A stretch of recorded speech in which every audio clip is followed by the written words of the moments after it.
रस्त्याचं काम चालू आहे आपल्या खारबा वसई रोडला. तर पाणी मारायचा पत्ता आहे ना कसा नाही. कॉन्ट्रॅक्टर कशा पद्धतीने काम करतायत, फक्त प्रत्येकाने आपल्या आपल्या पद्धतीने घेऊन गप्प बसलेले आहे ना. आता कोणी समोरही येत नाही असं झालेलं आहे. आता हा रस्ता बनवायची काय पद्धत आहे का? खारबा वसई रोड हायवेचं जे काही काम चालू आहे, ज्या ठेकेदाराने काम घेतलेलं, किती चांगल्या दर्जाचं काम चालू आहे तुम्ही बघू शकता का. आता तुम्हाला सांगतो, इथे यांनी जर PCC केलेलं आहे, PCC करून यांनी पाणी नाही मारलं आहे, काय नाही, कशा पद्धतीने सर्व पडलेलं आहे. आणि गेले किती वर्षाचा वनवास संपेल रस्त्याचा या. तर या करताना कितीतरी वर्ष आम्ही आंदोलनं हे ते करून, निवेदता देऊन, कुठं निवेदन देऊन आणि या सगळ्या रस्त्याचा केलं. तुम्ही बघू शकता का पूर्ण रस्त्याला PCC केलेली आहे, कशा पद्धतीने केलेलं आहे बघा.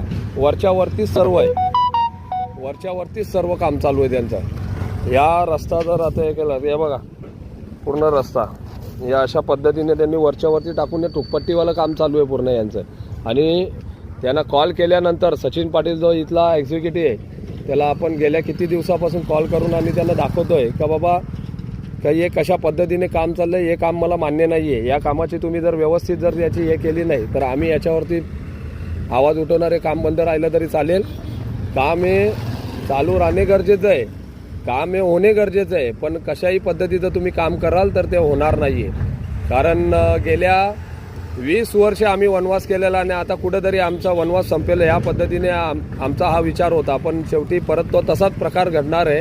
हा रस्ता जास्तीत जास्ती तुम्हाला सांगतो का 6 महिन्याच्या आतमध्ये हा रस्ता परत तसाच खराब होणार जसं यांनी. आणि रस्त्याचा बिल पास झालेला अंजूर फाटा ते कामनपर्यंतचा, आणि रस्त्याचे मध्ये जे जुने पॅच मारलेले यांनी कंटिन्यू तसेच ते करायला घेतले. ते पूर्ण काढण्यासाठी आपण त्यांना हे केलेलं.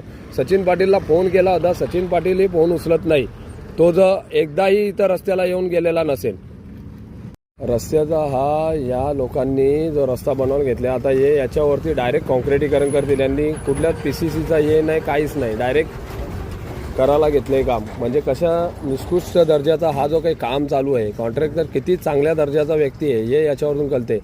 गेले यांनी हा रस्ता चालू केला तर साईडच्या रस्त्याचं कुठलंही डागडुगीकरण केलं नाही का. साईडच्या रस्त्याचे तुम्ही खड्डे तर भरायचे होते ना, खड्डे भरतात तुम्ही ते सर्व काम चालू केलेलं आहे. साईडनी कुठल्याच प्रकारचे कुठलं काही हे नाही आहे.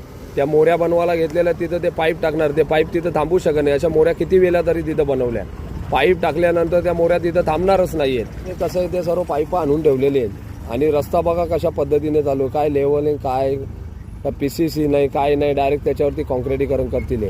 आणि जुना रस्त्याला डायरेक्ट यांनी जॉईन करायला घेतलेलं आहे. जेव्हा की तुमच्या वर्क ऑर्डरमध्ये असं आहे का वर्क ऑर्डर तुमची आहे ती पूर्ण रस्त्याची आहे ना, वर्क ऑर्डरमध्ये तुम्ही हे पूर्ण शॉर्टकटमध्ये काम करायला